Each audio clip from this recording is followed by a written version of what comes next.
Hi everyone, thanks for joining me in my life on a hill. My name is Tracy. Please do not forget to subscribe. So today I'll be using my NuWave oven to make dinner. I've had this for a while, and I'm just some little compartment that little extra that was stored inside, and this little container is going to be coming in handy in a few seconds. So I already had my chicken breast seasoned, and I was saying, what the heck am I going to make with this boring chicken breast? Nobody likes that.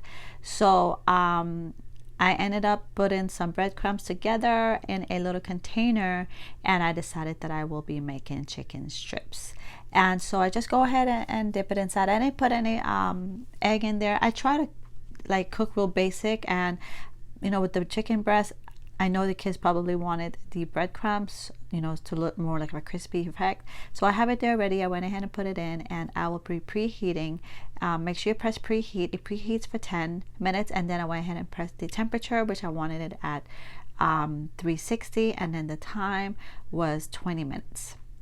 And so it's already cooked, the first batch. I cut it to show you what it looks like inside that it's cooked. So I did it for about 20 minutes, and I did 10 minutes, and then I opened it, flipped it, and did another 20. And the good thing about this is that once you open it, it stops. You push it back in, it continues. So I am just I pushed it back in, and I'm taking it this second batch out, and this is 10 minutes. And then I will flip them and put them back in, and it will go ahead and start and continue. So for me, I prefer to do the time of full cooking, like just say 30 minutes. Then the first 15, I look at it, turn it if necessary, and then the other 15, if it's done, I take it out. Then having it not completely cooked, and then I have to start it and set it everything all over again. So this is it's finished, and it's in my container, and this is my meal for the day. Half a cup of carbs. That was my carb day, and this is what I ended up having, and it was really delicious. And my kids, my son, and both my boys ate it just like that, like chicken strip with some red hot sauce or something they found. So the next day, well, what the heck, it was hot. I decided I'm not cooking on the stove, so I decided to season chicken wings. It's already in there. I did this for 30 minutes, and the first 15 is that's what it's looked like, and I went ahead and flipped them, and then I will put them back inside and continue.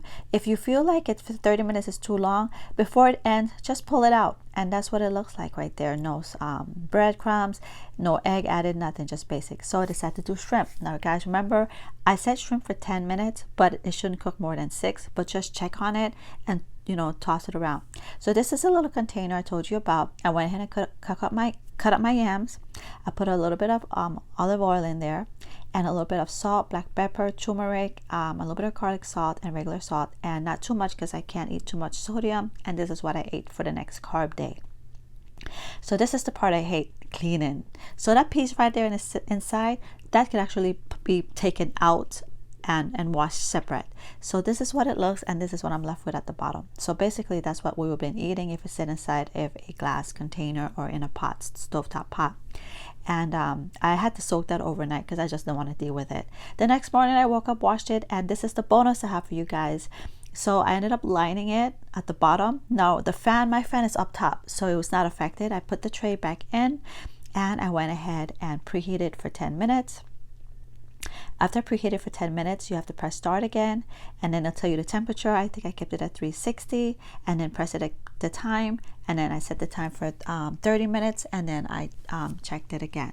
So with this meatball, because I didn't add any breadcrumbs or egg to keep it solid and held in together, that I found a little trick to it. So in there I blended a lot of veggies, you guys. So I had my veggies for the day but hidden in the meat. So I ended up setting for 30, right?